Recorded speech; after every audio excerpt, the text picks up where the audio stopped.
Hola, ¿cómo están? Muy buenos días. Pues nos da muchísimo gusto que estén con nosotros en un jueves más de este programa académico, que como todos los jueves, pues estamos transmitiendo desde el Museo Nacional del Virreinato, pues que con tantos años que ha estado con nosotros el doctor Armando Azúa. Él es investigador de la Universidad Iberoamericana.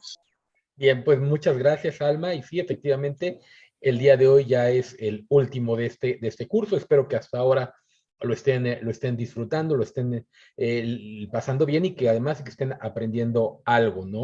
Hablaremos de dos temas, ¿no? El último realmente es muy corto, que es el fin del galeón, pero antes pues hablaremos un poco sobre el tema de la vida a bordo del galeón. Y creo que además es un tema que nos puede hacer mucho sentido en el mundo contemporáneo, ¿no? Cuando estamos enfrentando una situación difícil a nivel global, donde hemos pasado bastante tiempo pues encerrados en nuestras casas, de repente el recordar lo que ocurrió hace varios siglos con los viajeros en el galeón, pues creo que de repente pues nos puede servir un poco como pues no sé si experiencia o hasta un poco como consuelo, ¿no? Pensar que estas personas que cruzaban el océano, pues en el caso, ya lo veíamos la semana pasada, de la dirección Acapulco-Manila, pues pasaban 4 meses dentro del barco y después los de regreso, ahí eran los que realmente lo sufrían porque estaban un mínimo de 5 meses y quizá algunos hasta 9 meses llegaban a pasar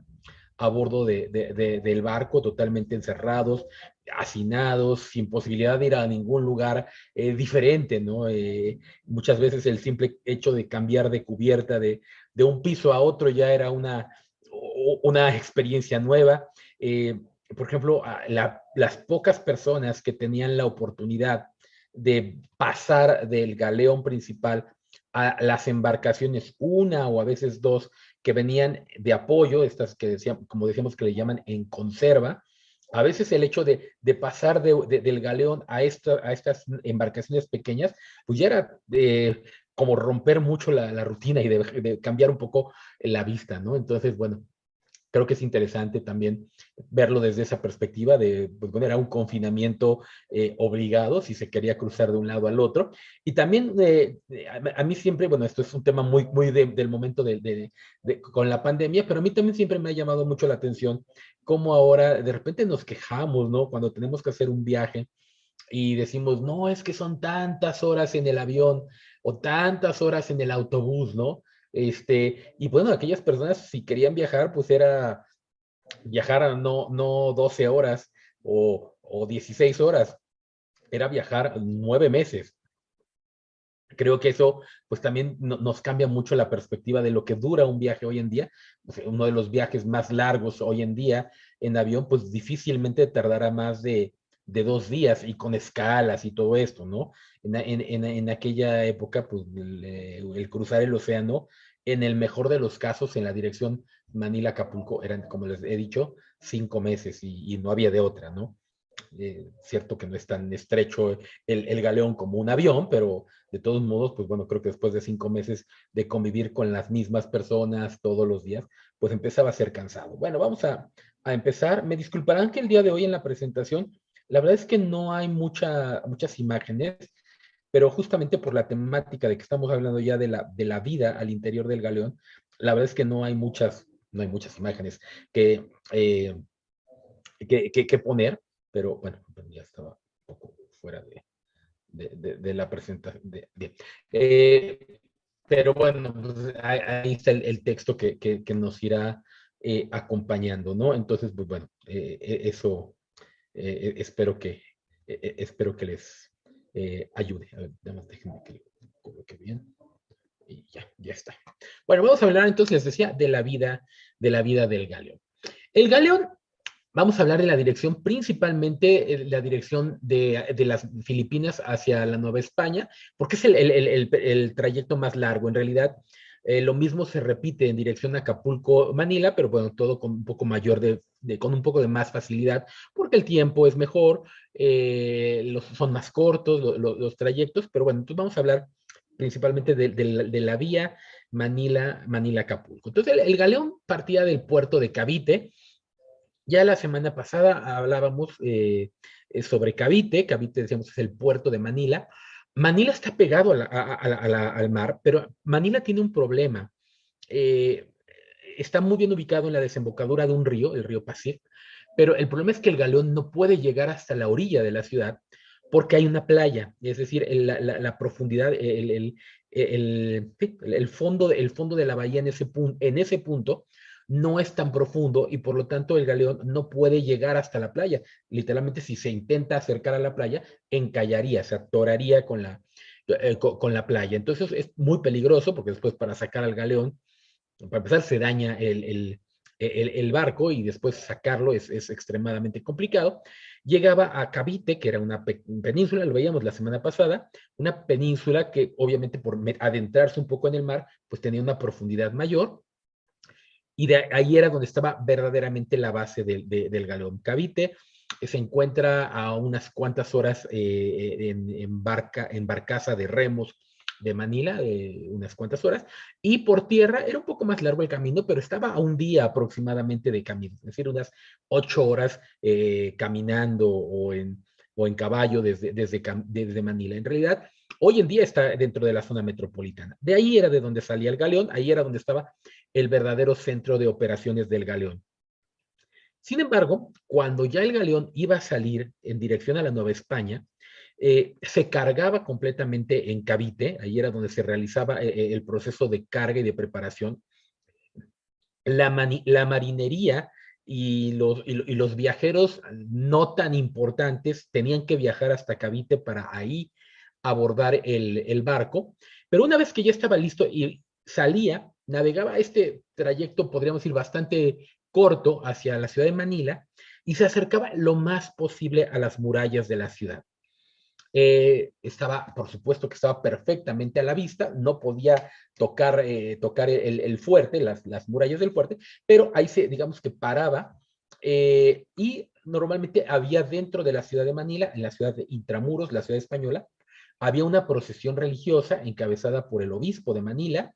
Las diferentes órdenes religiosas de la ciudad también participaban, las autoridades civiles y militares, todos participaban en esta gran procesión que culminaba justamente arriba de la muralla, a la vista del galeón, y desde ahí el obispo bendecía el galeón, y algunos pasajeros, los de mayor importancia, en unas barcazas subían ya directamente al galeón. Es decir, la gente importante no tenía que hacer el camino hasta Cavite. Normalmente en Manila, en unos cuantos minutos, bueno, abordaban el barco. Y algo que era muy importante es que dentro de esta ceremonia de bendición y de abordaje de los personajes de importancia, también se subía al galeón una imagen de la Virgen, ¿sí? La Virgen del Galeón, que era la protectora. Este era un evento muy, muy importante porque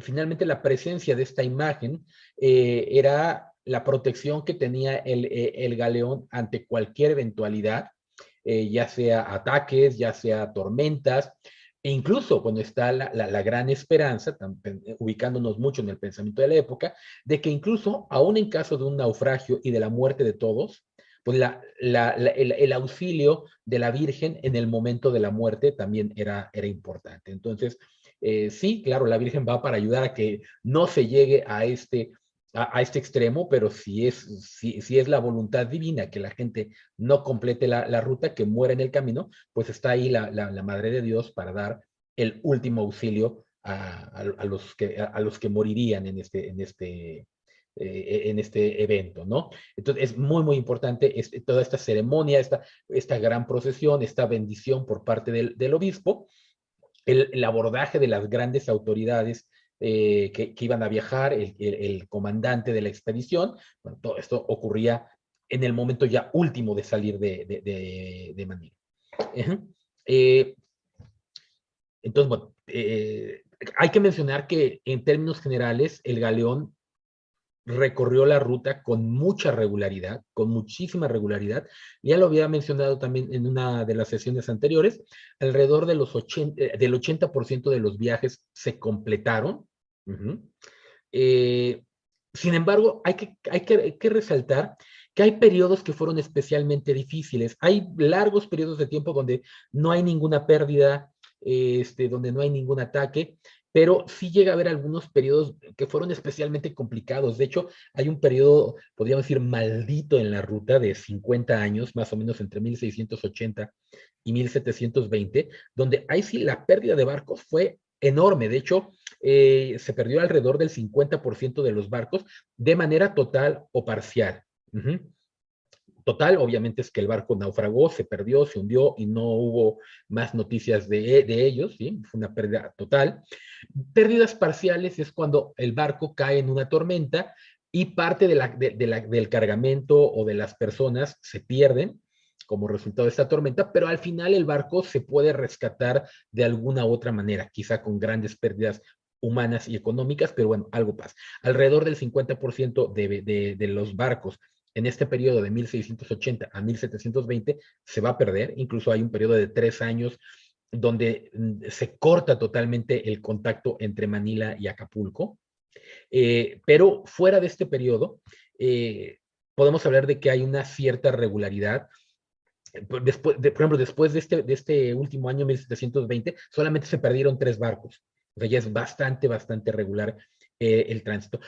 Aquí, y esto podría ser puerta para una investigación, ahora que está un poco en auge el tema de la historia climática o la historia ambiental, muy probablemente tiene que ver con cambios climáticos o condiciones climáticas especiales en este periodo de 1680 a 1720. Pero bueno, eso se lo podríamos dejar a un especialista que nos pueda dar un poco el panorama de las condiciones climáticas en este periodo, ¿no? Pero también algo que es interesante es que es justamente después de este periodo de grandes pérdidas, cuando, bueno, en estos últimos años del Galeón, después de 1730 sobre todo, es cuando se llegan a dar ya de manera más frecuentes los ataques. La verdad es que los ataques al Galeón se concentran mucho en los extremos de estos 250 años del Galeón, o muy al principio, donde los holandeses eran los principales, el principal peligro para el Galeón, y en los últimos años, donde el peligro vendrá principalmente de los ingleses. Y es interesante que incluso en estos últimos años, después de 1730, ¿no? Es casi un poco menos de un siglo, los ataques de los británicos principalmente llegan a ser ya muy cerca de la Nueva España. Van a preferir atacar sobre todo en el trayecto costero entre California y Acapulco. De hecho, hay un ataque que es prácticamente en las puertas de Acapulco. Hay un caso especial, lo quisiera mencionar más bien como una anécdota, de un galeón que se perdió totalmente, pero no tuvo pérdidas humanas. Es el caso en el año de 1777 del galeón San Carlos Borromeo, el cual no naufraga, no es atacado, sino que por un accidente se va a incendiar todavía atracado en el puerto de Cavite. El galeón ya estaba cargado, es decir, estaba presto para partir, pero algo pasó, el galeón se incendia, se pierde la totalidad de la carga, no hay pérdidas humanas, porque obviamente todavía no abordaban los pasajeros. Y bueno, es interesante porque este galeón, como se pierde antes de partir, no cuenta dentro de las pérdidas del galeón, ¿no? Bueno, sin embargo, también implicó que durante ese año no saliera ningún galeón de Manila, porque ya no daba tiempo. Recordemos lo que decía también la semana pasada, el periodo, la ventana de salidas de Manila es muy, muy, muy, muy precisa, muy estrecha, y si se pasa el tiempo, pues ya no vale la pena arriesgarse, ¿no? Imagínense perder 2 galeones en un año, uno por incendio y otro por tormentas, pues la verdad es que no estaban dispuestos a pagar el costo. La verdad es que el galeón tenía un costo altísimo. Si lo digo en precios actuales, quizá es un poco de risa, pero para precios de la época era demasiado dinero, ¿no? Un galeón podría estar, dependiendo del tamaño, pero podría estar entre unos 300,000 pesos plata y unos 700,000 pesos plata. O sea, era una inversión enorme, enorme. Eh, Entonces, bueno, ese es un poco el tema de las pérdidas. Ya tomando rumbo, ya que el galeón está lleno de mercancías, de gente, pues bueno, ahora sí hay que salir. La verdad es que todavía tenían un poco de tiempo seguro, ¿no? El galeón salía recorriendo la costa oeste de la isla de Luzón, la isla más importante de las Filipinas, donde está la ciudad de Manila, salía de la bahía, más o menos le llevaba un día en salir de la bahía, luego navegaba alrededor de 1 a 2 semanas a lo largo de la costa noroeste de la isla de Luzón, y en el último momento, incluso después de Luzón había otras islas pequeñas, en los últimos momentos todavía llegaba a acercarse a la costa para recargar principalmente agua. Eh, Esperaban hasta el último momento, salían por supuesto con mucha agua, pero esperaban hasta el último momento para volver a recargar. Es decir, el agua que se consumía durante esa primera semana de viaje se recargaba en el último punto de las Filipinas, incluso durante un periodo muy limitado de tiempo, unos 26 años, en el siglo XVII, también se llegó a parar en el norte de lo que es la isla de Formosa, actualmente Taiwán, porque durante 26 años hubo un establecimiento hispano ahí. Entonces, bueno, también ahí cargaban agua, porque el agua era, podríamos decir, era oro para los tripulantes del galeón.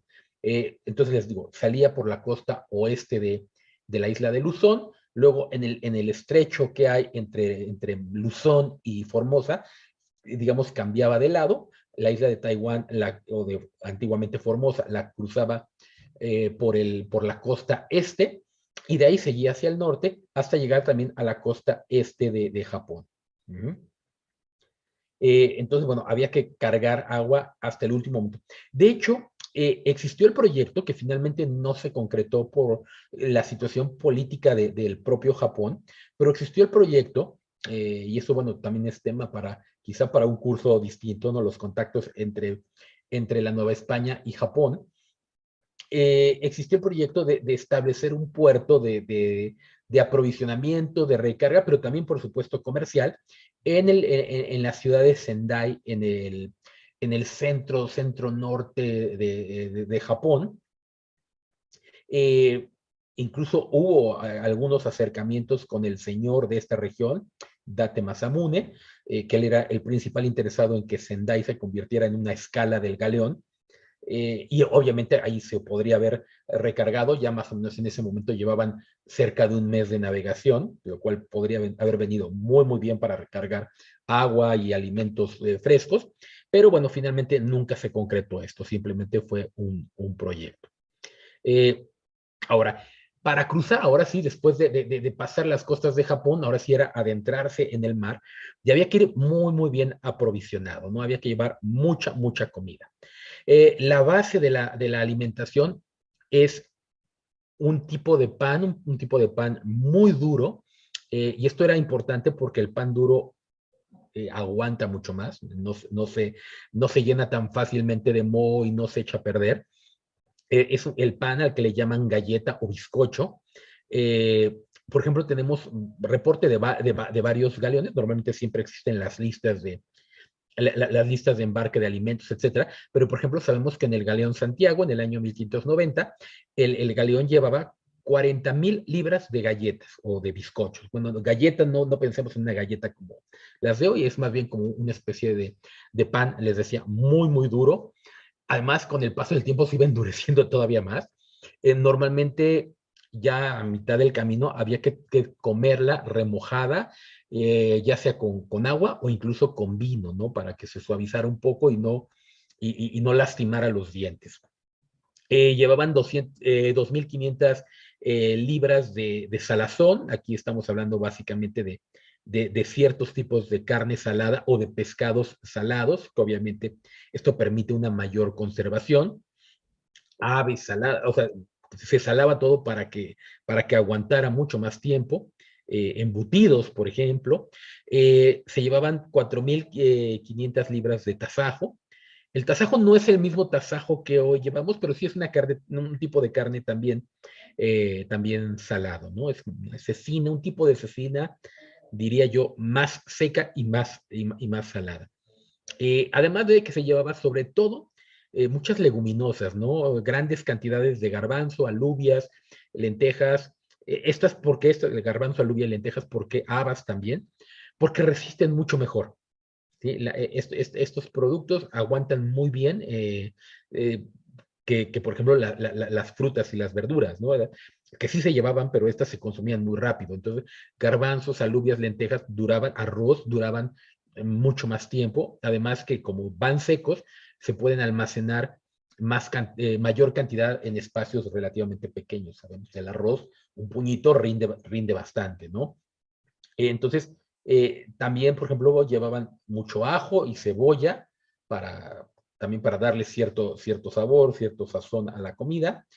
Aceite y vinagre eran indispensables. Además, el vinagre era importantísimo para el tema de tapar sabores. Una vez que los productos ya no estaban tan frescos, pues bueno, el vinagre ayudaba bastante. Llevaban miel para endulzar, también gran ventaja, la miel sabemos que dura bastante tiempo, se conserva muy bien, más que el azúcar, y el problema del azúcar es que es muy sensible a la humedad, ¿no? Entonces se puede echar a perder fácilmente. Entonces, miel, se llevaba bastante miel, y frutos secos. Entonces, normalmente los frutos que consumían, salvo los primeros días, eran frutos secos, que aguantan también un periodo de tiempo más largo. Se llevaban también muchos jamones, obviamente estoy hablando del jamón estilo español, el jamón salado, las piernas completas se llevaban, se colgaba una gran cantidad de piernas en los depósitos de los barcos, y quesos sobre todo, quesos ya muy madurados, que también resisten mucho mejor. Incluso, por ejemplo, sabemos en este Galeón Santiago que llevaban más de 1000 piezas de queso, y estamos hablando de piezas grandes, ¿no? Eh, eh, sí llevaban muchos productos frescos, pero el problema de los productos frescos es que, repito, se acababan normalmente en el primer mes de viaje. ¿Sí? Las verduras, etcétera, difícilmente aguantaban más de un mes. Entonces, esto se consumía, era lo primero que se consumía. Por ejemplo, el tema de los garbanzos, las lentejas, todo esto se guardaba para más adelante. Al principio comían zanahorias, calabazas, etcétera, otro tipo de berenjenas, otro tipo de productos, pero normalmente era muy rápido el consumo de estos productos. Se llevaban gallinas que obviamente para tener huevo fresco, eh, pero el problema es que también cuando el alimento empezaba a escasear, ya pensemos más o menos por ahí del cuarto mes, sí, finales del tercero, cuarto mes, incluso si pasaba más tiempo, pues muchas veces empezaba a resultar muy costoso mantener a las gallinas, y terminaban comiéndose las gallinas, ¿no? Obviamente, pues ya no iba a haber huevo, pero pues llegaba un momento donde había que comer algo de carne fresca, y pues las gallinas también eran una importante reserva. Entonces terminaban, como pongo aquí, terminaban en el plato las gallinas. También no era raro que llevaban cerdos vivos, ovejas. El llevar estos animales vivos, pues justamente tiene la intencionalidad de tener carne fresca en épocas más avanzadas del viaje. Sobre todo los cerdos, los chivos, las ovejas, pues tenían esta función. La vaca, que también se llevaban vacas, tenían básicamente la intencionalidad de la leche, pero también la vaca, para dar leche, tiene que consumir una cantidad alta de alimentos, y también pues en algunas ocasiones estas vacas terminaban por ser sacrificadas. Era preferible comer la carne de la vaca, que además alimenta a varias personas, que, eh, eh, que tomar la leche, ¿no? Ahora, no pensemos que llevaban un carnicero. Normalmente quien sacrificaba a estos animales pues era alguien más de los pasajeros o de la marinería. Eh, Aquí no lo pongo, pero también llevaban caballos. Normalmente los caballos tenían una función más de tipo militar. El caballo se cuidaba bastante, normalmente eran animales muy caros, pero también en algunos casos extremos también se llegaron a sacrificar, ¿no? O sea, si el viaje duraba 5 meses, seguramente el caballo iba a llegar todavía en buenas condiciones, pero si ya el viaje llegaba a los 7 meses, pues ya se pensaba en sacrificar también al caballo para alimento de los pasajeros. Entonces, vean, se llevaban una muy grande provisión de alimentos, pero llegaba el momento donde podría empezar a mermar la dotación. Por supuesto, siempre tenían pescado fresco, de hecho el pescado se convierte después del tercer mes, desde el principio se consume, pero después del tercer mes ya empieza a ser un elemento fundamental para la alimentación de los marinos. Eh, Ahora, para comer, obviamente hay que llevar mucha leña, hay que llevar demasiada leña. Eh, Hay varios fogones en el barco, pero también el problema de los fogones es que se vuelven un tanto complicados en épocas de tormenta. En el momento de una tormenta, los fogones no se pueden utilizar porque hay un grave, muy grave riesgo de incendio. Pensemos que el barco está hecho totalmente de madera, hay mucha paja en el barco, entonces hay muchos cuerdas, etcétera, que son materiales altamente flamables. Entonces, pues normalmente los fogones se usan cuando el clima es bueno, cuando no hay ventiscas, etcétera, pero en cuanto la tormenta empieza, el fogón se apaga y no es raro que pasen varios días comiendo en frío. Incluso, por ejemplo, se llegan a hacer alguna especie de potajes para varios días y se come frío, ¿no? No se pueden dar el lujo de comer caliente, ¿no? Por ejemplo, también en épocas de tormenta, pues se comen más las galletas o estos bizcochos que les digo secos, se come jamones, etcétera, estos productos salados, frutos secos, para no tener que recurrir a una comida preparada, una comida que requiere de los fogones. El agua también quizá es el principal problema de todos los productos que se llevan, es el agua. En cuanto al agua, por ejemplo, otra vez recurriendo a las fuentes de listas de embarque de los barcos, sabemos que la llevaban almacenada en cántaros de barro y que podían llevar entre 2,000 y hasta 4,000 cántaros de agua, ¿sí? Estos cántaros obviamente se cargaban, como les digo, hasta el último momento posible para llevarlos todos llenos y además se iban recargando cuando llovía. El problema de la lluvia es que si la lluvia es, digamos, una lluvia ligera, moderada, se puede recolectar muy bien el agua. Normalmente sacaban lonas especiales, con las lonas captaban el agua, la juntaban y así iban llenando estos cántaros, pero cuando la tormenta arreciaba, pues esto ya no se puede hacer, no es una actividad fácil de hacer. Entonces, en la medida posible se iban rellenando. Normalmente siempre se rellenaba una parte importante de los cántaros de agua con agua de lluvia, pero pues bueno, en algún momento dado también faltaba. Y el problema del agua es que solía estancarse mucho, el agua prácticamente estaban tomando agua putrefacta, la llegaban a hervir para un poco quitarle tanta suciedad que ya tenía, se le hacía lama encima, pero bueno, este tipo de limpieza pues no era absoluta. Normalmente la gente tomaba agua en muy malas condiciones. También después del quinto mes el agua se racionalizaba al extremo, ¿sí? Al grado de tomar quizá un vaso de agua al día, una taza al día, y con eso tenían que aguantar, ¿no? Eh, También, bueno, se almacenaba agua en una especie de depósitos que se construían con varas de bambú. El bambú es muy grueso y es una planta hueca, entonces se hacían como depósitos de agua también.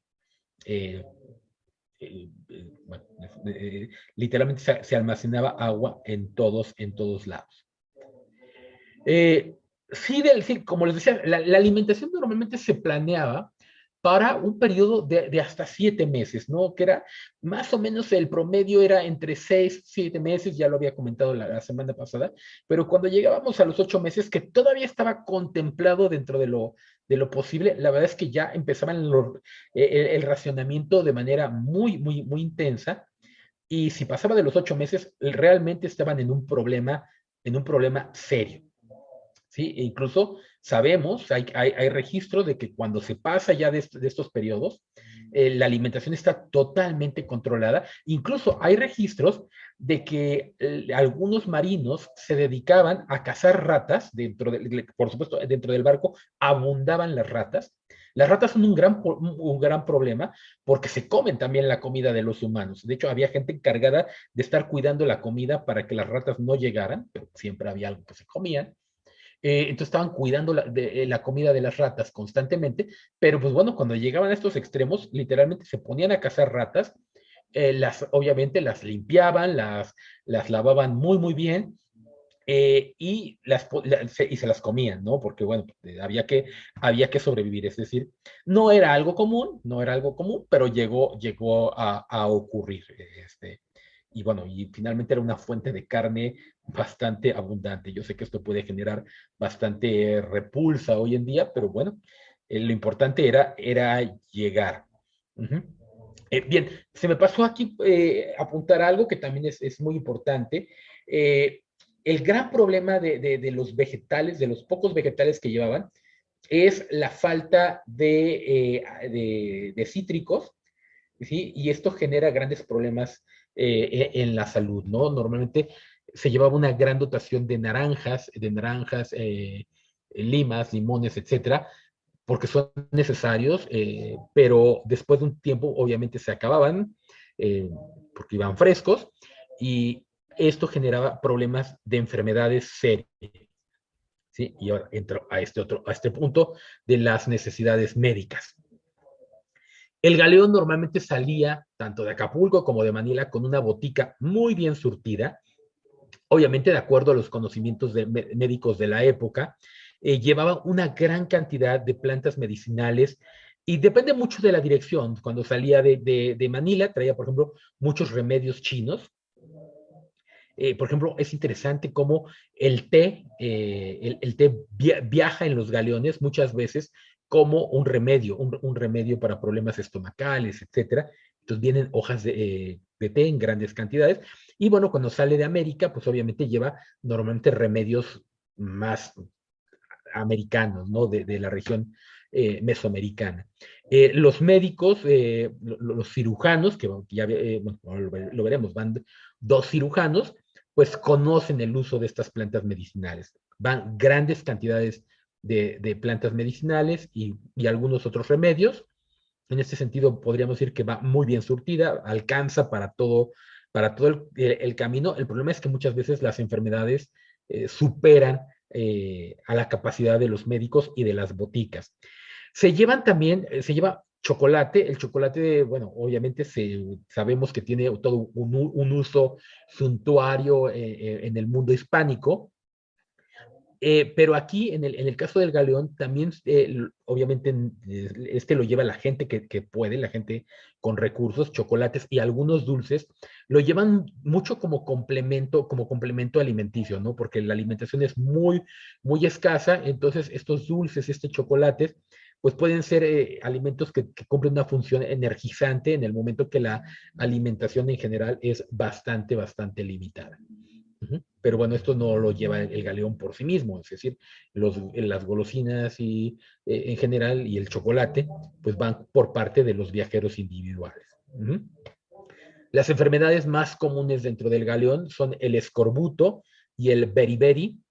El escorbuto, sabemos, es una enfermedad terrible en el mar, es una enfermedad propia de los marinos que ataca principalmente las articulaciones. Es terrible cuando alguien contrae escorbuto y esto se debe justamente a la falta de comida fresca, de vegetales frescos sobre todo, a una carencia de vitamina C. Pues por eso eran tan importantes las naranjas y los limones, las limas, etcétera. Entonces, en la medida de lo posible se procuraba llevar, pero llegaba al punto donde se agotaba y la gente empezaba a generar esta enfermedad.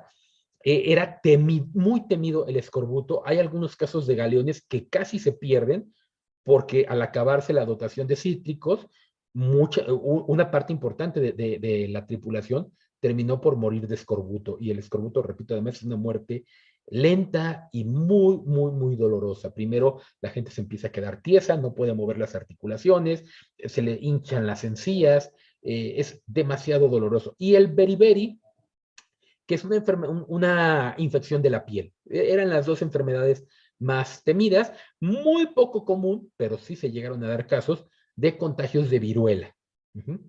Ya no es como la viruela que llegó en los viajes de Colón y en los primeros viajes de España hacia América, que ahí sí fue catastrófica la llegada de la viruela. Aquí la viruela ya es mucho menos común, pero también que no llegara la viruela a un galeón, porque en un espacio tan limitado, pues obviamente el índice de contagios era altísimo. Un problema también muy común dentro del galeón era el tema de los piojos. Los piojos eran verdaderas epidemias y verdaderos dolores de cabeza. Había remedios también para los piojos, en contra de los piojos, pero pues bueno, estos eran una vez que llega, que se da, claro, obviamente el piojo venía desde tierra firme, no se desarrolla de manera espontánea, pero que llegara a entrar el piojo al galeón, pues la verdad es que era un viaje que iba a estar marcado por un constante dolor literal de cabeza, ¿no? Porque además pues, es donde más se reproducen los piojos, ¿no?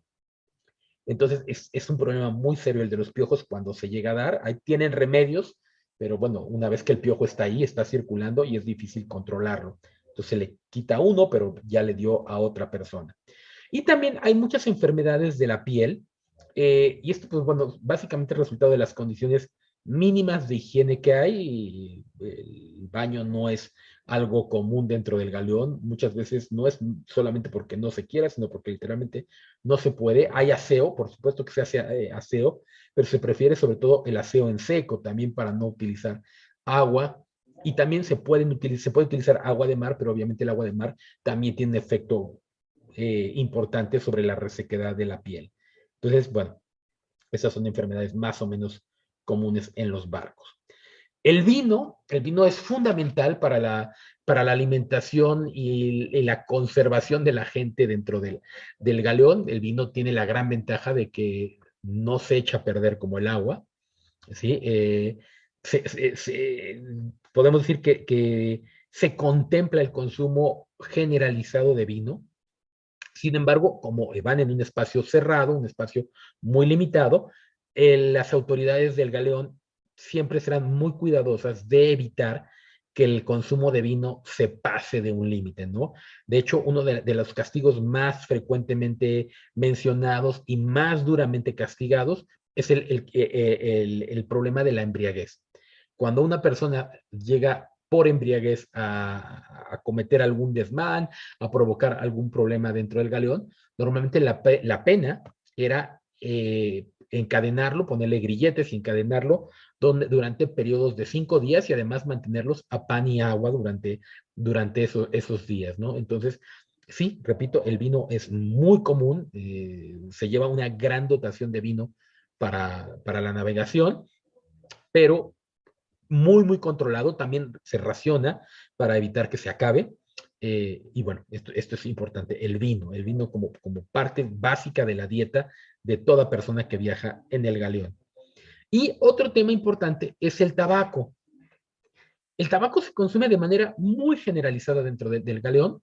Eh, Hombres como mujeres, prácticamente todo mundo consume tabaco. Se empieza a consumir el tabaco a edades muy tempranas. Sin embargo, hay restricciones en cuanto al uso del tabaco, no porque se consume el tabaco, sino porque también el consumo del tabaco genera un riesgo para el galeón. Normalmente hay áreas restringidas para el consumo de tabaco. No se puede consumir bueno, fumar básicamente el tabaco bajo ningún motivo en lugares cerrados, en las cubiertas, está prohibidísimo. Está prohibido el consumo de tabaco en cigarrillos. Todo el tabaco se tiene que consumir en pipa o mascar el tabaco, también una forma muy común de consumo en aquella época, pero si es con fuego, es en pipa forzosamente por motivos de seguridad y solamente en espacios abiertos. Además, se puede también restringir temporalmente su consumo en momentos de tormenta. Todo esto tiene que ver con evitar que una chispa caiga, que la pipa caiga y esto y llegue a provocar un incendio. Entonces es muy común, se consume todos los días el tabaco, pero hay que tener cuidado con los lugares donde se consume. El galeón lleva toda esta comida y todas estas restricciones, pues tienen que ver por la gran cantidad de gente que va. Aproximadamente en un galeón van entre 300 y 400 personas. Es interesante porque el primer viaje, en la época de Legazpi y Urdaneta, los barcos difícilmente llevaban más de 150 personas, quizá 200, pero en la medida que el galeón va creciendo y va incrementándose la capacidad, pues se llega hasta 300 o 400 personas. También es interesante que no todos van registrados, y esto es un tema que hoy en día se ha estudiado bastante. Normalmente a los esclavos no se les registra, es decir, hay gente que va y que no aparece en ningún registro, bueno, número uno, porque son propiedad de, y no solamente a los esclavos, también a la servidumbre no esclava, también muchas veces no se registra. Por ejemplo, cuando hay un funcionario que viaja con su familia, se registra a la familia, pero no se registra a toda la gente que viene con ellos, ¿no? Esclavos, nanas, etcétera. Esta gente no se registra. Entonces, por eso se estima que el galeón pudo transportar en un promedio de 300, 400 personas. La gran mayoría sí viene registrada, pero siempre puede haber un número importante, quizá unas 50 personas que no aparecen en los registros. Y esto ocurre no solamente en el galeón de Manila, también en las flotas que vienen desde España hasta América, siempre hay gente que pasa sin registro, ¿no? Luego de repente, cuando se está investigando un personaje, dicen, bueno, sabemos que nació en España y luego hizo vida en la Nueva España, y ¿cuándo llegó? Y empezamos a buscar registros de viajes y eso, y no lo encontramos, pues muy probablemente venía al servicio de alguien más y por eso no aparece en el registro. Eh, bueno, la tripulación, ahora vamos a hablar un poco de la tripulación, es muy pequeña. La tripulación realmente no puede llevar a cabo todas las labores propias de un barco tan grande. Se reduce al mínimo la tripulación justamente para tener espacio para mayor carga y mayor número de pasajeros. Entonces, no va a ser raro que un número importante de estos pasajeros lleguen a desempeñar alguna tarea que tiene que ver directamente con la navegación. Sobre todo, hablamos aquí de los pasajeros que son, por ejemplo, soldados, militares, etcétera, pues tienen que entrarle al trabajo propio de la marinería, ¿no? Entonces, bueno, la marinería oficial propiamente, pues lo que hará es dirigir a los demás. No todos trabajan, por supuesto, los altos funcionarios, las mujeres normalmente no participan en estas tareas, pero bueno, un número importante de ellos sí que tendrán que participar. Por ejemplo, en una tormenta, el tema de arriar velas, etcétera, pues bueno, ahí le entran muchos de los pasajeros. Repito, sobre todo los que van como militares, etcétera, pues tienen que participar.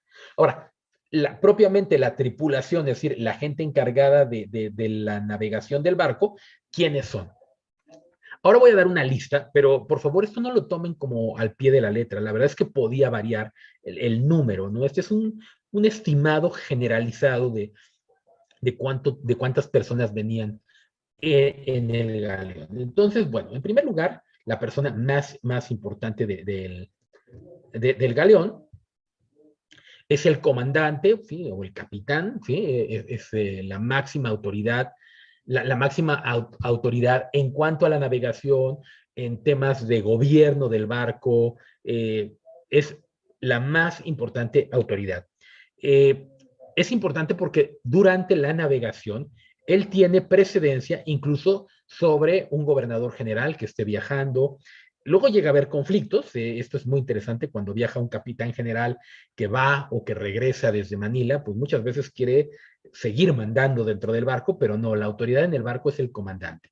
Y el capitán general que va o el obispo que va, en teoría, se tendría que someter a la jurisdicción del comandante. Les repito, es el representante de la corona dentro del barco. Podemos decir que es una especie de pequeño capitán general o de pequeño virrey dentro de la embarcación, pensando bueno, que la gente pasa muchos meses allá adentro, ¿no? Y que seguramente durante estos meses habrá asuntos que tengan que ver con el gobierno de la comunidad que representa el galeón. Entonces, es el comandante o capitán la máxima autoridad. Luego se hace acompañar básicamente los que tienen que ver con asuntos directamente vinculados con la navegación, de 2 cabos, 3 pilotos. Los pilotos son los que llevan los planos, los planos de navegación. Son 3, y esto es muy importante porque se tienen que ir turnando. Siempre tiene que ir un piloto, un piloto encargado. El piloto es el que conoce, el que lleva los instrumentos de navegación. Entonces son 3 para irse rotando y descansar. 2 contramaestres y 2 adjuntos. Estos son propiamente los encargados de la navegación del barco.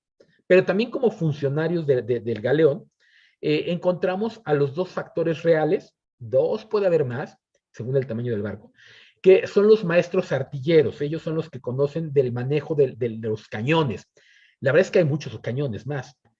Y como les digo, en caso de un ataque, pues normalmente se recurre a otras personas a que operen los cañones, pero estos 2 factores reales o maestros artilleros serían los que adiestrarían y los que darían indicaciones.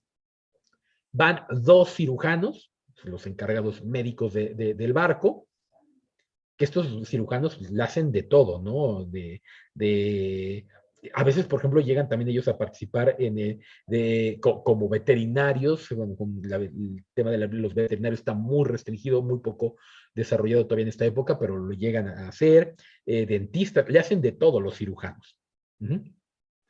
Va un escribano que actúa como notario, un auditor, y hay que llevar cuentas de todo lo que se va consumiendo y los recursos del barco, un capellán, y el capellán también es un personaje muy importante, es el responsable espiritual de la embarcación, y es interesante mencionar que él tiene autoridad religiosa sobre todos los pasajeros del orden religioso que viajan en el galeón.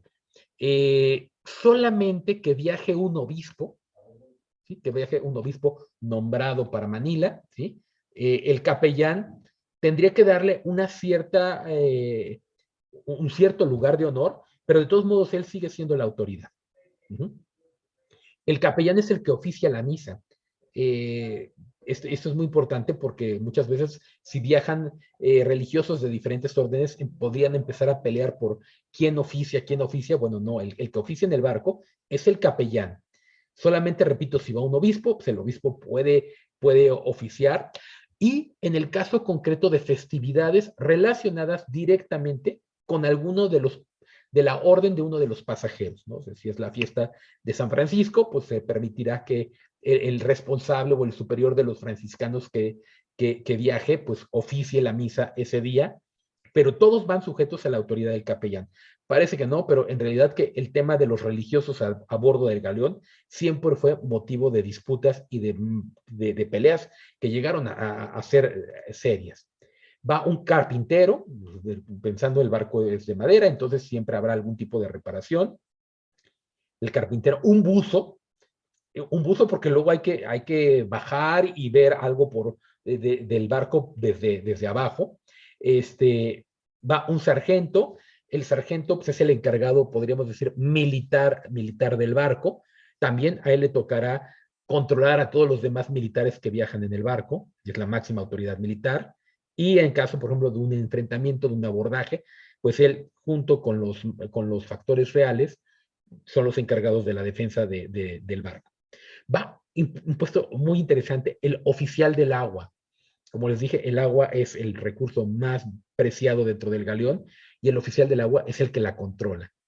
Un mayordomo, ya se las ves un tanto como de ecónomo general del barco. Un maestre de plata, sobre todo porque el galeón siempre lleva plata, los situados, este tipo de cosas, y el maestre de plata es el encargado de cuidar, de controlar la plata, también de llevar cuentas de los pagos que hay que hacer cuando se llegue a tierra, etcétera. Eso lo lleva el maestre de plata. Iba un alférez, que es un poco el encargado de la policía. El alférez responde directamente ante el comandante y hace labores de policía, ¿no? Por ejemplo, es el encargado de apresar a quien rompe el orden público. Uh-huh. En general, todos los pasajeros, toda la marinería duerme junto con los pasajeros en las cubiertas, normalmente duermen en hamacas. Su equipaje personal está limitado a 2 arcones o 2 baúles por persona. La verdad es que muchas veces 2 baúles van casi vacíos de pertenencias personales y van muy llenos de mercaderías que estas personas aprovechan para vender cuando llegan a Acapulco. Sacan de sus baúles, sacan productos para vender y ganar algún dinero, que por muy poco que llevan, genera una muy buena ganancia. Llevan lo mínimo de ropa para sobrevivir mientras están en el barco, y llegando, pues obviamente venden y ganan. Entonces, cada pasajero o miembro de la marinería en general, pues duermen en estas cubiertas, y solamente los altos mandos, ¿sí? Tienen, por ejemplo, los pilotos, el comandante, el capellán y algún pasajero de muy alto nivel suelen tener camarotes privados, o muchas veces no son ni siquiera privados, son semiprivados. ¿Sí? Se puede haber 3, 4 personas ya de cierto nivel que comparten estos camarotes, normalmente ubicado en el castillo de popa, pero siempre el tema de la privacidad, que además el tema de la privacidad es un tema muy contemporáneo, ¿no? En aquella época la privacidad no es tan importante, son los únicos que tienen un espacio separado del resto de la tripulación y de los pasajeros. Eh, Normalmente, por ejemplo, duermen en hamacas, y es muy interesante, por ejemplo, el tema de las mujeres, porque siempre van muchas mujeres en el galeón. Van más hombres, pero hay un número importante de mujeres. Normalmente las mujeres, si son, por ejemplo, esposas de algún capitán general, etcétera, duermen en un camarote separado, pero si son mujeres, digamos, pasajeros normales de nivel no tan alto, pues duermen también en las cubiertas, y normalmente se separa el espacio de los hombres, de las mujeres, del espacio de las mujeres con cortinas. Esto se hace porque siempre hay un riesgo muy grande de abuso sobre las mujeres que viajan en el galeón. Llega a haber varios incidentes, sobre todo pensando, pues, hombres encerrados durante tanto tiempo, pues bueno, muchas veces hay abusos, ¿no? Obviamente no abusan de cualquier mujer, sobre todo las mujeres que van más indefensas.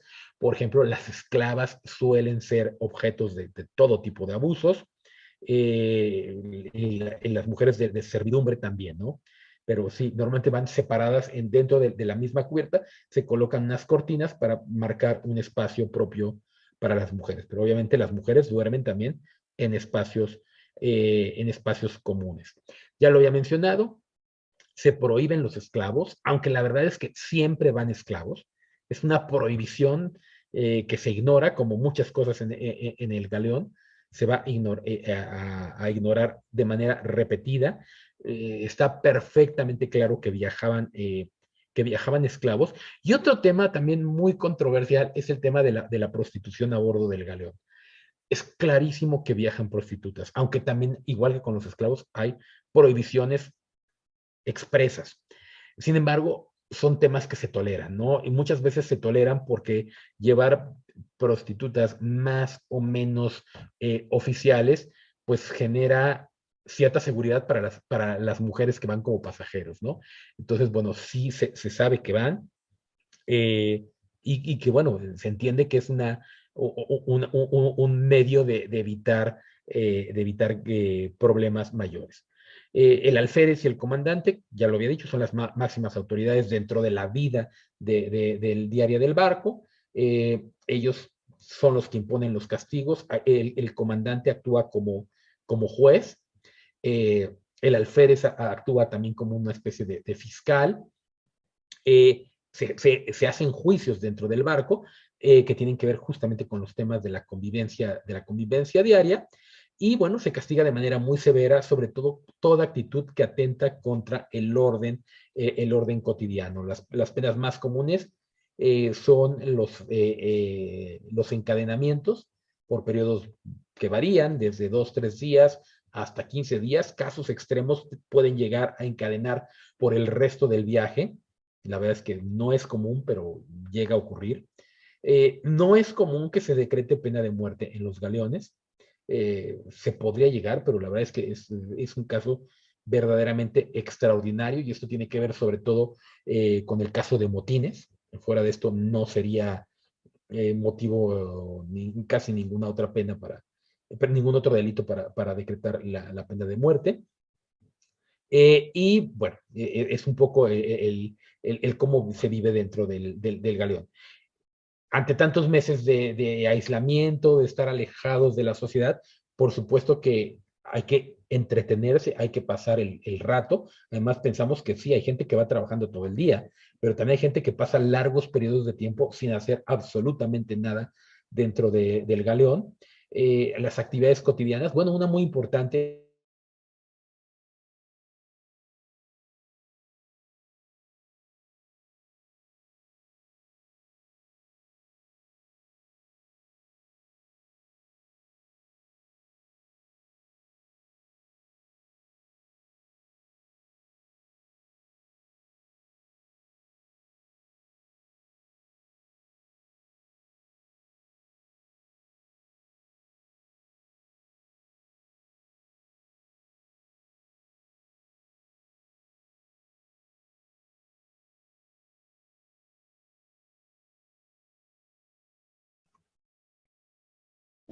Perdón, parece que hubo un pequeño problema de corte de la señal, pero bueno, ya estoy aquí de vuelta.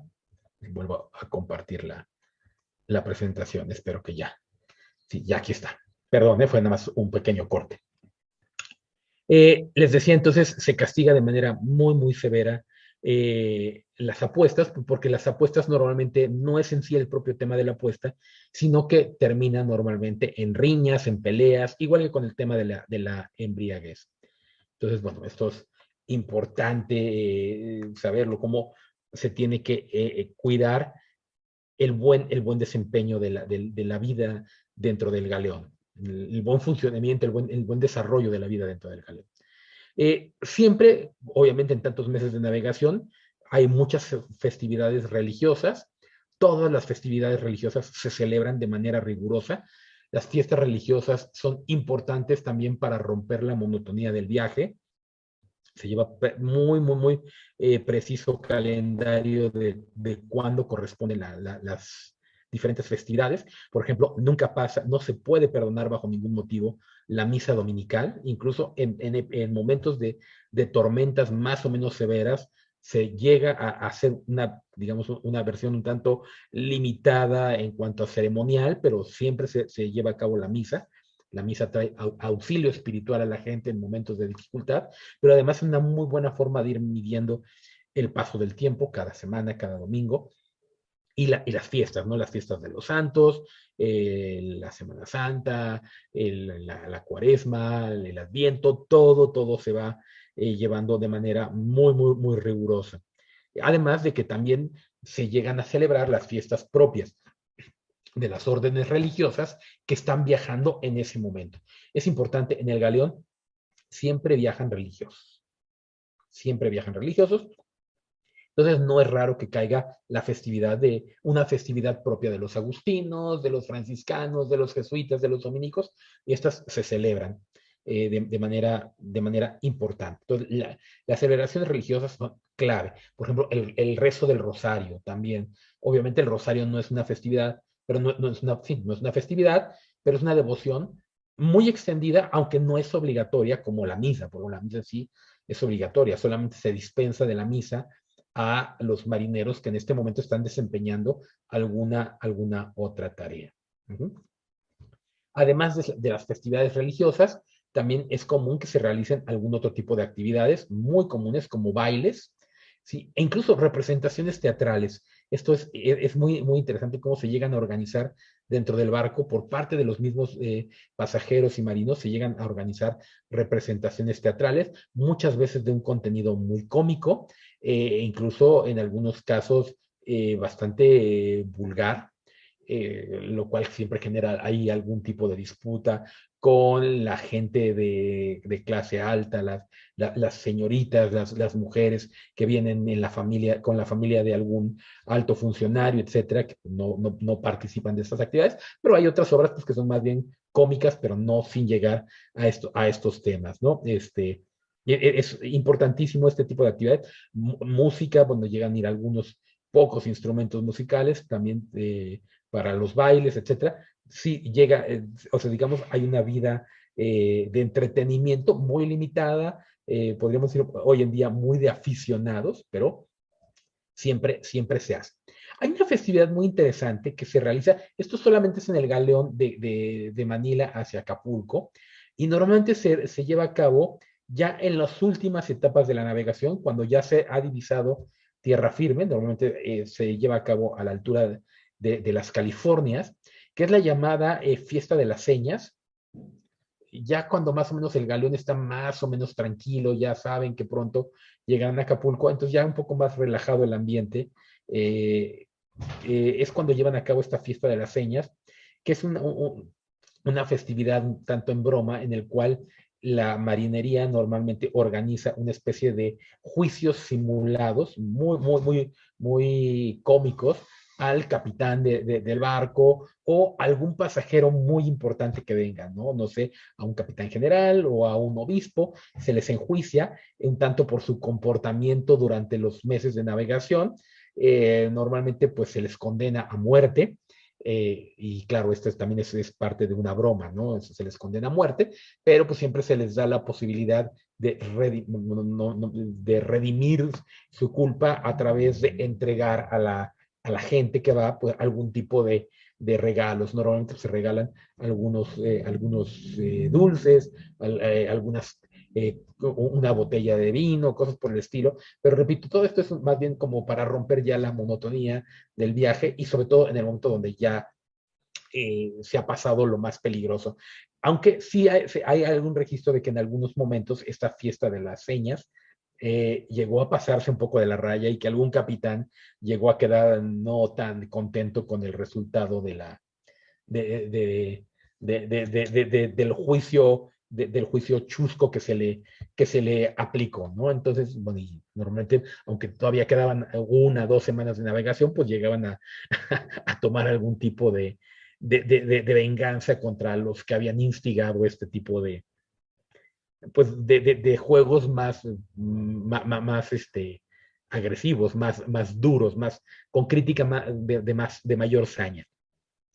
Bien, pues bueno, ya vamos aproximándonos al final. Y pues bueno, justamente ya después de haber hablado de la vida en el galeón, pues hablemos propiamente del fin del galeón. El fin del galeón no se da de la noche a la mañana. La verdad es que es un proceso un tanto lento, que en un primer momento no se interpreta como que el galeón vaya mal, pero con el paso del tiempo van siendo varias acciones que obviamente demuestran que el galeón está pasando su mejor momento. Creo que si queremos encontrar una verdadera razón de por qué el galeón llega a su fin, tiene que ver con el tema financiero. El galeón es, es un gran negocio para los comerciantes, concretamente los agrupados en torno al consulado de México y de Manila, que son los que sacan el mayor provecho del galeón, ganan cantidades exorbitantes de dinero, pero es un pésimo negocio para la corona. Y esto es importantísimo. El dueño del galeón es la corona. Quien paga los costos del galeón es la corona. Todo corre a cuenta de la corona. Entonces la corona está pagando todos los años, mucho dinero. Tiene que reponer los galeones que se dañan, los galeones que se pierden, todo eso hay que invertir en un nuevo galeón, y no gana absolutamente un peso de todo esto. Bueno, hay impuestos, etcétera, pero también los impuestos tampoco recuperan lo que tienen que recuperar, y es clarísimo que la mayor parte de la mercadería entra de contrabando. Entonces, pues sí, verdaderamente para la corona no es negocio, no hay ningún negocio. Además, el galeón en cierta medida ha perpetuado un sistema que pone a las Filipinas como una colonia permanentemente deficitaria, ¿sí? Como un establecimiento permanentemente deficitario, porque Manila se ha convertido solamente en un gran centro de concentración de mercaderías que vienen del sureste de Asia, de China, de toda Asia, pero la verdad es que las Filipinas no están produciendo hasta este momento absolutamente nada. Justamente es en el siglo XVIII donde también se empezará a buscar que Filipinas tenga actividades económicas redituables, es decir, que no solamente cueste la capitanía general, sino que también aporte, si no para la corona, por lo menos para su autosostenimiento. Esto ya va a ser muy tardío. Eh, entonces, esa es a grandes rasgos la razón por la cual el galeón llega a su fin. Llega el galeón a su fin porque es muy caro, porque la corona está perdiendo y porque hay un grupo de súbditos de la corona que ganan demasiado dinero, pero que no retribuyen a la corona pues todos los servicios que le da. Prácticamente la corona está subvencionando el enriquecimiento privado a costa del erario público. Esto es clarísimo, ¿no? Entonces, eso nos debe de quedar muy, muy claro para ver por qué se va llegando al fin del galeón. Eh, También, obviamente, dentro de su búsqueda de una administración mucho más racional y eficiente, el declive del periodo del Galeón llegará casi que de la mano con la llegada del cambio dinástico, la salida de los Austria o los Habsburgo y la llegada de los Borbones, ¿no? Los Borbones empezarán a lo largo de todo el siglo XVIII a tomar una serie de medidas que finalmente terminarán en la caída del propio modelo del galeón. No es que los Borbones hayan querido directamente atacar al galeón, pero en la medida de la búsqueda de un sistema más racional, pues obviamente el galeón se ve claramente perjudicado. Hay varios momentos y aquí hablaré de algunos de ellos. El primero quizá en el año 1713, además los Borbones van saliendo de esta guerra de sucesión que los llevó al poder. Un tratado firmado con los británicos, el Tratado de Asiento, que tiene aparentemente un objetivo muy claro. Los españoles no están en este momento vinculados con el comercio de esclavos, el llamado comercio negrero. España no participa nunca en este comercio, más que de manera muy marginal. Las necesidades de esclavos en los virreinatos, perdón, son mucho mayores que la que los propios comerciantes hispanos pueden llevar, que es casi cero, sí hay, pero es casi cero. Entonces, bueno, a través de este tratado de asiento del año 1713, Gran Bretaña autorizará que a sus puertos lleguen barcos británicos para solamente el comercio de esclavos. Si los británicos pueden traer a los puertos americanos, pueden traer esclavos. Literalmente todo puerto autorizado para el comercio puede recibir barcos británicos que traigan esclavos. Los británicos no pueden llegar a cualquier puerto, solamente a los puertos autorizados. Pero lo que es interesante es que normalmente, como suele ser el comercio en aquella época, pues traen a los esclavos, venden a los esclavos, pero también traen muchos otros productos. Esto es contrabando, directamente es contrabando, pero finalmente lo que está ocurriendo a partir del Tratado de Asiento es que se empieza a generar una competencia, podría decir, desleal en contra del galeón. Eso es muy contradictorio, ¿no? Porque sabemos que el galeón en buena medida es contrabando también. Bueno, hay una cantidad legal, pero también hay un porcentaje importante de contrabando. Pero es decir, que incluso el contrabando del galeón también tiene que competir ahora contra el contrabando que los ingleses están trayendo en sus barcos que llegan a los puertos con el pretexto de traer esclavos. O sea, pueden traer esclavos, no pueden traer otro producto, pero pues finalmente lo traen. Y sus productos se venden y empiezan a hacer ya una competencia con el paso del tiempo verdaderamente importante para el propio galeón. Ese es, digamos, como el primer punto donde vemos que el galeón empieza a perder este acceso monopólico al comercio con Asia. Porque obviamente estos barcos ingleses llegan a Manila, pero también llegan a la Nueva España, o también llegan directamente a España, a la península ibérica, o a Guayaquil, o al Callao, o algún otro puerto de la monarquía, ¿no? Entonces, pues empiezan a comerciar productos dentro de los espacios de la monarquía, pero totalmente al margen del control de la corona, con el pretexto de llevar esclavos.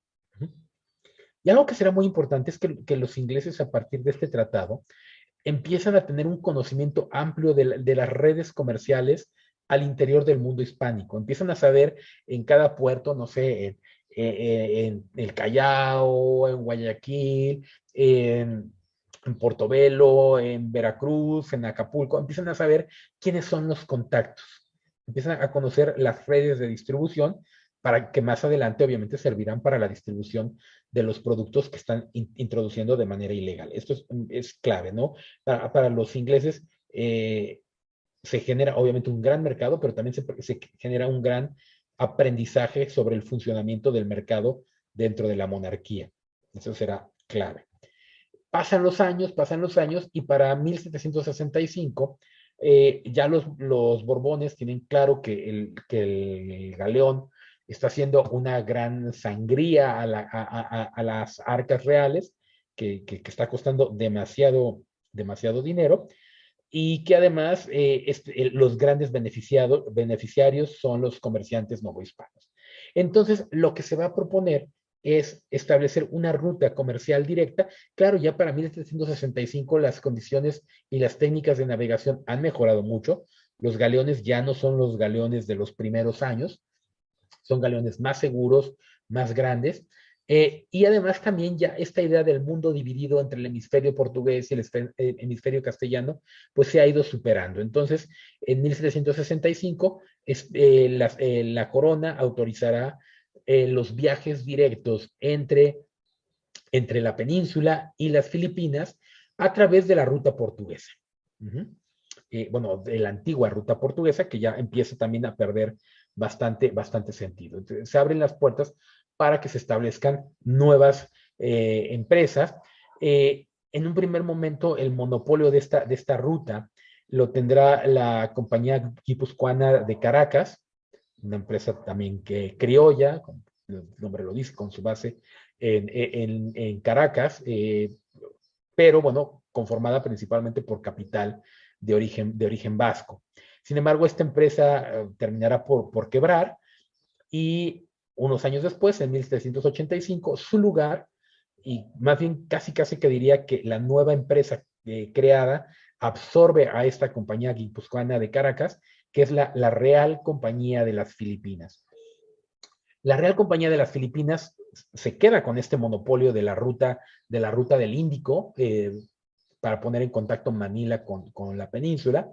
Y la Real Compañía de las Filipinas mucho va a ir tomando el modelo de las compañías inglesas y holandesas de las Indias Orientales, ¿no?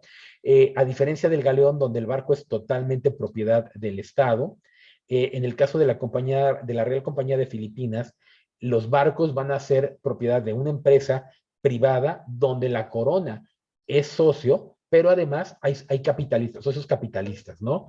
Ya no es una inversión totalmente pública, hay inversión privada. A la Real Compañía de las Filipinas tiene un periodo de auge, aunque también después entrará en sus propios problemas. Pero finalmente lo que estamos viendo es que ya, en teoría desde 1765, pero ya de manera muy clara a partir de 1785, el monopolio del comercio con Asia a través del galeón ha perdido su condición monopólica. Además, veamos 1785, pues también ya se aproxima claramente el periodo de las independencias americanas. También con estas reformas, con estas reformas, También hacia finales del siglo XVIII, la monarquía empezará a ser mucho más permisible en torno a la llegada de barcos de diversas banderas, un poco siguiendo el modelo del Tratado de Asiento, pero ahora cada vez dando una mayor libertad. A veces es de manera más o menos legal y otras veces es francamente de manera ilegal, pero es muy tolerada. Entonces lo que vamos a ver es que llegan barcos, en un primer momento británicos, también llegarán barcos franceses, y también vamos a ver una activa, muy activa presencia, sobre todo a partir de la década de los 1780, de barcos norteamericanos. Recordemos que también, bueno, los Estados Unidos acaban de alcanzar su independencia en esta época y que el comercio marítimo siempre fue una de las grandes bases del desarrollo de este nuevo país americano. De hecho, los navegantes de las 13 colonias, pues ya tenían una amplia presencia en el Pacífico en Asia en general, desde antes de la independencia, ¿no? Los barcos de Nueva Inglaterra, pues ya viajaban a China desde muchos años atrás, y entonces, bueno, ahora como una política de consolidación de la economía y del Estado norteamericano, pues también empezaremos a ver cada vez más empresas norteamericanas que muchas de ellas, pues bueno, ya tienen todo el conocimiento adquirido a través de los británicos, ¿no? Desde años anteriores. Entonces, es importante porque estas empresas, repito, legal o semi-legalmente o abiertamente ilegalmente, empiezan a hacer presencia en los puertos novohispanos. También las políticas de los Borbones a finales del siglo XVIII empiezan a permitir que nuevos puertos entren a este comercio, ¿sí? El puerto de San Blas, por ejemplo, y esto pues obviamente no son servidos propiamente por las naves de la ruta del Galeón, sino que van a ser servidos por estos barcos básicamente extranjeros, ¿no? En realidad, por ejemplo, en el caso de San Blas, vamos a ver una fuerte presencia británica y norteamericana en el desarrollo del comercio a través de este puerto, ¿no? Eh, y otros puertos que quizás no son tan regulares, como el caso de San Blas, pero que cada vez empiezan a tener mayor presencia de barcos extranjeros. Finalmente, bueno, ya queda claro desde la década de los 1780 que el galeón no tiene futuro, sobre todo porque es muy caro para el Estado, para la corona, eh, y porque además la necesidad del comercio con Asia ahora puede ser suplida por muchos otros medios, tanto de la misma corona como de otros participantes en estas rutas comerciales.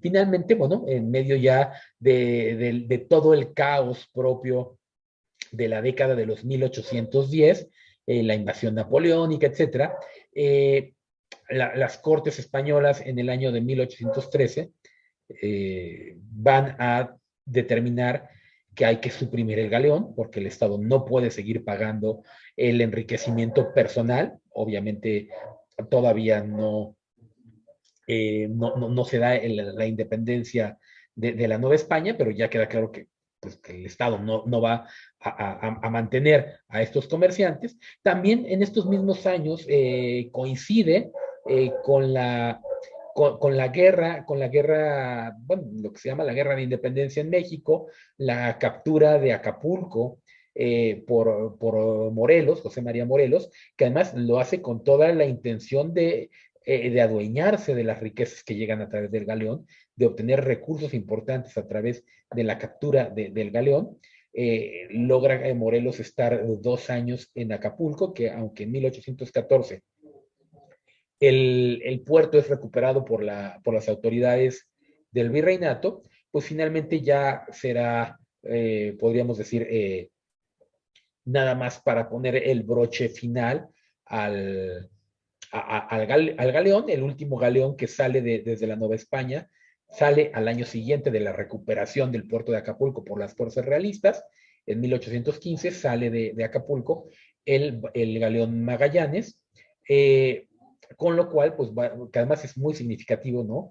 Que se llame el Magallanes, justamente con el nombre del que abrió parte de la ruta, no la ruta completa, pero con esto pues termina en 1815 este periodo pues tan largo y podríamos decir tan interesante del comercio y del contacto entre la Nueva España y Asia de manera directa. Un tanto ya para ir cerrando esta presentación, yo podría decir que el galeón, eh, a ver, el galeón es un tema que siempre está presente en en la historiografía mexicana. Siempre todo el mundo sabe del galeón, ha escuchado del galeón, pero la verdad es que salvo los círculos de especialistas, es un tema, podría decir, bastante poco comprendido, ¿no? Bueno, aquí terminé con algunas imágenes del galeón. Es bastante poco comprendido, ¿no? La gente suele pensar nada más en el comercio y visita los museos, justamente como en el Museo Nacional del Virreinato, estas salas tan, podría decir, tan bellas, con piezas que traía el galeón, y la gente suele pensar que el galeón era eso, que el galeón era comercio y se acabó. La verdad es que el galeón es mucho más que comercio, pero infinitamente más que comercio.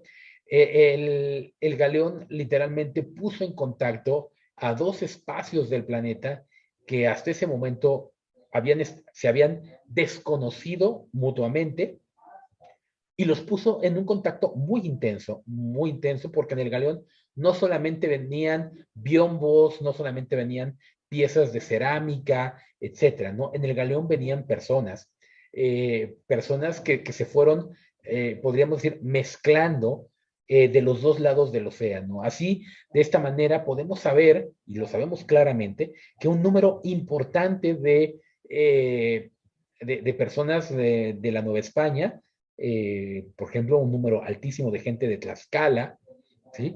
Viajó hasta las Filipinas y se quedó en las Filipinas. Y hoy en día esta sangre tlaxcalteca pues, está totalmente mezclada dentro de la sangre de la gente que vive en las Filipinas, ¿no? Bueno, ya no se usa la palabra sangre, pero dentro del ADN de la gente de Filipinas, pues ahí está mezclado este elemento digamos, del ADN, ¿no? O de la misma manera, pues llegaron aquí a la Nueva España personas provenientes de las Filipinas, tanto tagalos o visayos o ilocanos de diferentes lugares de la geografía del archipiélago filipino, pero también llegaron chinos, por supuesto, ¿no? Llegaron sangleyes.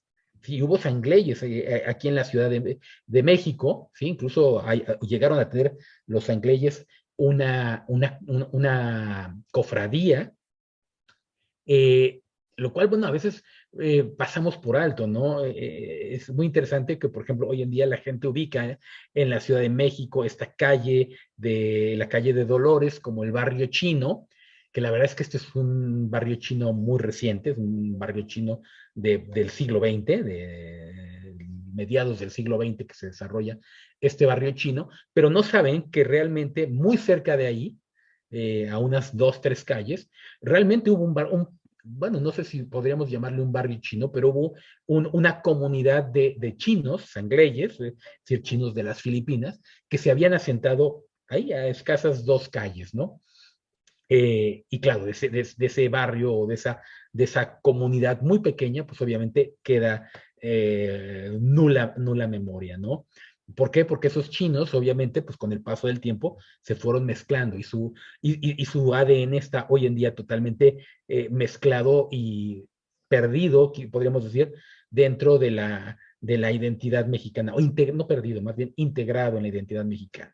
¿Sí? Tagalos, chinos, quizá esta figura un tanto mítica de la famosa China poblana, ¿no? Que sabemos que en realidad no era China, era de la India.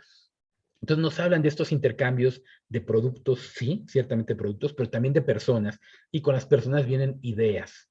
Y con las ideas viene identidades, ¿no? Entonces, en buena medida, la identidad mexicana del día de hoy, del siglo XXI, pues tiene dentro de sus componentes no las dos raíces tradicionales que se nos ha dicho, es decir, la raíz hispana, la raíz indígena, que por supuesto son la base principal de la nueva identidad, pero también está esta famosa llamada tercera raíz, que yo creo que todo el mundo ha escuchado, la raíz africana, pero a veces se nos olvida la cuarta raíz, ¿no? Que es la raíz asiática, que también la tenemos presente. Entonces, creo que recordar el galeón, es cerca de 2 siglos y medio de existencia, pues también es un poco una llamada, una invitación a recuperar esta cuarta raíz que muchas veces olvidamos dentro de este México que es, a partir de esto, podríamos decir cada vez más mestizo, ¿no? Es un México verdaderamente mestizo. Y bueno, ya nada más dicho esto, pues bueno, termino con estas imágenes. Aquí una vista muy al estilo europeo de Manila. Uh-huh. Y quizá una de las muestras más visibles en escala grande del galeón, de la existencia del galeón en México, que es el famoso fuerte de San Diego en Acapulco, que es una pena, ¿no? Porque mucha gente viaja a Acapulco y muy poca gente visita el fuerte de San Diego. A mí me parece que es un monumento importantísimo en la ciudad de Acapulco. Primero, yo creo que la pieza más interesante de exposición del Museo del Fuerte de San Diego es el propio edificio, un fuerte con forma de estrella perfecto, ¿sí? Y que además pues, se construyó específicamente para cuidar al galeón, aunque en realidad este no es el fuerte original, este ya es una modificación posterior, pero bueno, es realmente muy bonito el fuerte y vale la pena visitar, ¿no? Vale la pena asistir al fuerte de San Diego y el fuerte de Santiago, su contraparte en Manila, es decir, el fuerte que cuidaba propiamente a la ciudad de Manila, ¿no? Entonces, de San Diego a Santiago, pues bueno, eran las cabeceras de esta ruta comercial. Esto, repito, está en la ciudad de Manila, y bueno, más imágenes del puerto de Manila, ¿sí? Y bueno, con eso concluyo esta presentación y este curso que espero que haya sido de su interés.